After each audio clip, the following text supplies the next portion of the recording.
মা মাটি মানুষের একজন সত্যিকারের চ্যাম্পিয়ন ছিলেন। বসিরহাটের তৃণমূল সাংসদের মৃত্যুতে শোক জ্ঞাপন করলেন তৃণমূল সাংসদ তথা দলের সর্বভারতীয় সাধারণ সম্পাদক অভিষেক বন্দ্যোপাধ্যায়। এক্স হ্যান্ডেলে অভিষেক বন্দ্যোপাধ্যায় জানিয়েছেন, বসিরহাটের লোকসভার সাংসদ হাজী নুরুল ইসলামের প্রয়াণের খবর শুনে আমি গভীরভাবে দুঃখিত। তিনি মা মাটি মানুষের একজন সত্যিকারের চ্যাম্পিয়ন ছিলেন। তার শেষ দিনগুলিতেও মানুষের সেবা এবং তাদের মঙ্গলের জন্য জীবন উৎসর্গ করেছিলেন।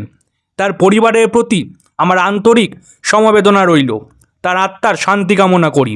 তৃণমূল কংগ্রেসের তরফে হাজী নুরুল ইসলামের প্রয়াণে শোক প্রকাশ করে জানানো হয়েছে, দলের দীর্ঘদিনের সদস্য এবং বসিরহাটের সাংসদ হাজী শেখ নুরুল ইসলামের প্রয়াণে আমরা শোকোত্তপ্ত।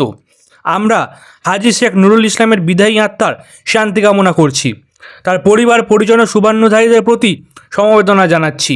2024 সালে তৃণমূলের টিকিটে দ্বিতীয়বারের জন্য বসিরহাটের সাংসদ হন নুরুল। হারান বিজেপি প্রার্থী তথা সন্দেশখালী আন্দোলনের মুখ রেখা পাত্রকে। তৃণমূলের টিকিটে উত্তর 24 পরগনার হারোয়ার বিধায়কও ছিলেন তিনি। হাজী নুরুল ইসলাম পশ্চিমবঙ্গ রাজ্য হজ কমিটির চেয়ারম্যান হিসেবে গুরুত্বপূর্ণ দায়িত্ব পালন করেছিলেন। 1998 সালে তৃণমূলের জন্মলগ্ন থেকে দলের সঙ্গে যুক্ত রয়েছেন।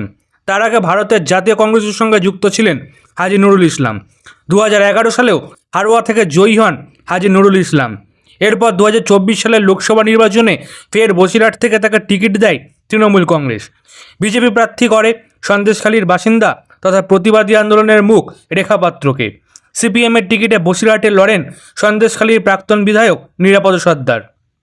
তার মৃত্যুতে শোকের ছায়া নেমে এসেছে বসিরহাটের গোটা উত্তর 24 পরগনা জেলায়। মৃত্যুর খবর ছড়িয়ে পড়তেই ইতিমধ্যে তার বাড়িতে ভিড় জমিয়েছেন তৃণমূল কর্মী সমস্ত সহ বহু সাধারণ মানুষজন। স্ত্রী সহ 4 পুত্র সন্তান তিনি রেখে গিয়েছেন।